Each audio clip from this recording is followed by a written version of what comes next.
Mel Gibson has never been one to shy away from controversy, but his latest appearance on the Joe Rogan Experience has sparked a level of uproar that few could have anticipated.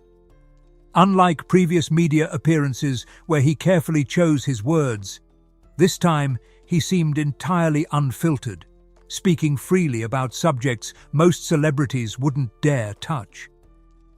From Hollywood's hidden truths to shocking revelations about the Catholic Church, Gibson's words have resonated in a way that few expected. Why would an actor of his stature risk everything by openly challenging such powerful institutions? And more importantly, what does he know that makes him so certain of the claims he is making? His responses left no room for speculation. He wasn't just expressing personal opinions. He was making direct accusations, particularly against Hollywood and the Vatican. According to him, many of the darkest rumors surrounding these institutions are not just baseless conspiracy theories, but carefully hidden truths. If you enjoy content that helps you grow spiritually, don't forget to like this video, subscribe to our channel, and join our community for more inspiration. Let's get started. He spoke of corruption at the highest levels, cover-ups stretching back decades, and an elaborate system designed to keep the public distracted from what truly goes on behind the scenes. The conversation, which lasted over 2.5 hours, revealed a side of Gibson that few had seen before. It wasn't just the words he used, but the way he spoke, calm, measured, and philosophical. He referenced esoteric texts, historical events, and teachings that suggested he had spent years studying beyond what most people consider normal celebrity interests. His introspection and analytical approach made it evident that these were not sudden revelations, but thoughts he had been formulating for a long time. His criticism of Hollywood was expected, given his history with the industry, but this time his words went beyond vague discontent. He described the entertainment business as more than just a machine built for profit. It was an entity with a hidden agenda, shaping culture and public perception while protecting those in power. He hinted at the existence of an inner circle that controls narratives, suppresses dissent, and ensures that certain individuals are never held accountable for their actions. This alone would have been enough to make headlines. But the real shock came when the discussion shifted to the Vatican. Gibson spoke candidly about what he called a fortress of secrets, detailing scandals that had long been rumored but never fully addressed. It was at this moment that the conversation took a far more serious tone, one that would keep listeners questioning just how much of what they believed to be true had been carefully manufactured. Mel Gibson's revelations took a darker turn when he shifted from discussing Hollywood's hidden agendas to making direct accusations against the Catholic Church, specifically Pope Francis. With an unwavering tone, he asserted that the institution harbors secrets so unsettling that they would shake even the most devout believers. What made his statements even more shocking was the specificity with which he addressed these claims, mentioning key figures, protected networks, and an entire system designed to shield those involved from public scrutiny. There are moments when the truth feels too overwhelming to process, when the weight of hidden agendas and suppressed revelations makes it nearly impossible to discern what is real. In times like these, knowledge is not just power, it is survival. This is exactly what The Secret of Jesus' Apparitions offers, a path to clarity and peace through his revelations. This ebook goes into his prophecies and offers insight into what lies ahead. It's available for free in the pinned comment. Grab it now before the edition's gone. His most striking claim centered on the existence of certain convents that, according to him, have served as enclaves for unspeakable crimes. These weren't just incidents from the distant past, he insisted, but ongoing abuses that remain hidden behind the church's fortified walls. The Vatican, he alleged, had been actively suppressing investigations, ensuring that those in power remained untouchable. Joe Rogan, visibly intrigued by the weight of these allegations, pressed for more details. Were these merely resurfaced scandals that had been publicized in the past, or was there something even more sinister happening in real time? Gibson wasted no time in clarifying. These were not remnants of old controversies, but ongoing issues, systematically covered up by the highest ranks of the Church. His most controversial statement came when he directly accused Pope Francis of personally shielding individuals involved in these atrocities.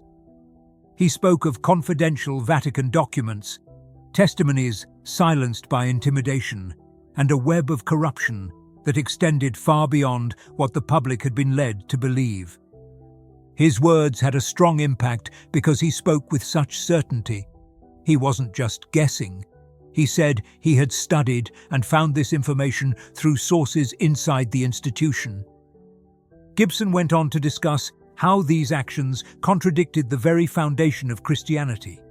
He referenced ancient teachings that warned against corruption within religious leadership, comparing the modern-day Vatican to the very entities it was supposed to condemn. The Church, he argued, had become the very thing it once stood against, a fortress of secrecy, power, and deception. Gibson's discussion took an even more intriguing turn when he shifted from exposing corruption within the Church to revealing details about his next major project, the resurrection of Christ. He said it was more than just a follow-up to the Passion of the Christ.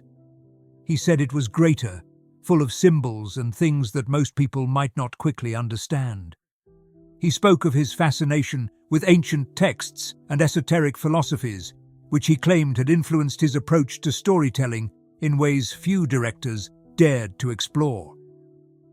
What set this project apart, in his words, was the inclusion of themes deliberately omitted from traditional depictions of Christ's story. He referenced passages and teachings long debated among theologians, particularly those concerning the period between Jesus' death and resurrection. His film, he explained, would venture into these uncharted territories, portraying Christ's descent into the underworld, encounters with demonic entities, and a battle between forces unseen by the mortal world. This, he argued, was a part of the biblical narrative that had been largely ignored, despite its presence in certain early Christian texts. The decision to incorporate these elements wasn't just artistic, it was ideological. Gibson described how modern Christianity had been softened over time, stripped of its harsher truths, and diluted to make it more palatable to the masses. His film, he said, would be different. It wouldn't cater to comfort. It would force audiences to confront the raw, unsettling aspects of faith. He wanted to depict the true struggle between light and darkness, between Christ and forces that sought to destroy his legacy before it could even begin. The truth is often hidden in plain sight, but only those willing to look beyond the surface will ever see it. If you're ready to explore what lies beneath, don't forget to claim your free copy of the exclusive ebook. Only a few downloads remain. Find it in the first pinned comment before it's gone. This wasn't merely a spiritual endeavor. Gibson was fully aware of the controversy such a film would generate. He acknowledged that powerful entities would do everything in their power to prevent its release. He spoke of past attempts to censor him, labeling him as an extremist, as Hollywood's enemy, as someone who had gone too far. But this time, he wasn't just making a film. He was making a statement. He had no intention of watering down the message, and he was prepared for whatever consequences came from telling a version of the resurrection that many would rather keep buried. Gibson's revelations didn't stop at Hollywood or the Vatican. His personal life had also been impacted in ways that many found suspicious. He spoke of a devastating fire that had swept through parts of California, destroying his home and, along with it, a collection of rare manuscripts dating back to the 1600s. These weren't ordinary historical documents. According to Gibson, they contained knowledge that had been deliberately erased from mainstream historical narratives. He had spent years collecting them, carefully piecing together texts that, in his words, revealed hidden truths about ancient Christianity, secret societies, and the manipulation of religious doctrine over the centuries. He strongly suggested that the fire was no accident. While authorities had labeled it as part of the ongoing wildfires plaguing the region, he was convinced that there was more at play. Gibson hinted at deliberate sabotage, referencing reports of unusual activity in the area before the blaze started. He even claimed that certain witnesses had noticed helicopters flying low near his property just days before the fire. These suspicions weren't unfounded. He pointed out that California had a long history of controversial land management decisions, many of which had resulted in conveniently timed disasters that benefited only those in power. More alarming were his allegations against the government itself. He accused officials of misallocating funds meant for wildfire prevention, suggesting that money had been funneled into other projects while vulnerable areas were left exposed. He described it as an intentional strategy: allow destruction to happen, then use the aftermath to push new policies and agendas. But what disturbed him the most wasn't just the financial corruption. It was the idea that his research, his manuscripts, might have been the real target. He expressed frustration over what he had lost, not just personally, but historically. These weren't books or records that could be easily replaced. They were one-of-a-kind pieces that connected the dots between history, power, and the suppression of knowledge. And with them gone, it wasn't just his work that had been erased. It was another opportunity to uncover truths that, according to him, certain forces wanted to keep buried. Gibson's frustration wasn't limited to the loss of his manuscripts. He believed the fire was part of something much larger. Throughout the podcast, he repeatedly pointed to a coordinated effort by governments and elites to control narratives, dictate public perception, and suppress any information that threatened their carefully constructed version of reality. He referenced historical events where misinformation had been deliberately spread, where distractions had been created to shift focus away from deeper, more unsettling truths.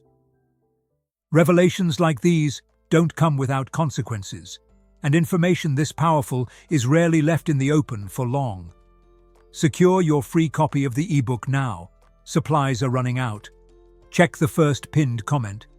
He described a pattern: moments of crisis followed by swift legislative changes, always in the name of security or stability. He pointed out how fear had been used as a tool, how mass hysteria was often manufactured to justify drastic policies. In his view, this wasn't just a strategy, it was a formula that had been perfected over centuries. Governments, he claimed, had long realized that controlling what people feared was just as powerful as controlling what they believed. Rogan, clearly intrigued, asked him for examples, and Gibson didn't hesitate.